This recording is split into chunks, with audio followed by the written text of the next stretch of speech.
High বন্ধুরা, দেখো ঝড়ে আমাদের কলার গাছ ভেঙে গেছে। আর এই সেই কলাগুলো নষ্ট না করে আমি অনেকগুলো কলা ছিলে নিয়েছি আর নতুন একটা কলার রেসিপি তোমাদেরকে দেখাতে চলেছি। দেখো, একটু জলে গরম জল করে ভাপিয়ে নেব যেন কষা কষা ভাব না করে কলাটা। তারপর তেলের মধ্যে সেই কলাটাকে ভেজে নিচ্ছি। দেখো, একটু লবণ দিয়ে নিচ্ছি, হালকা হলুদ দিয়ে নিচ্ছি, কলাটাকে সুন্দর করে ভেজে নেব। আর এই যে নতুন কলা রেসিপি রান্না করছি, জানি না কেমন লাগবে বন্ধুরা, আশা করা যায় ভালোই লাগতে পারে, কষ্ট করে রান্না করছি।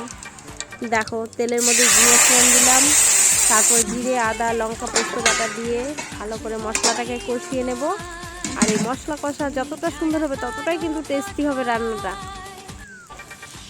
চলো, মশলার মধ্যে একটু হলুদ দিয়ে নিই, পরিমাণ মতো লবণ দিয়ে নিই, আর সুন্দরভাবে কিন্তু কষাতে হবে। দেখো, তেল ছেড়ে এসছে প্রায়, মশলাটা আমার প্রায় রেডি।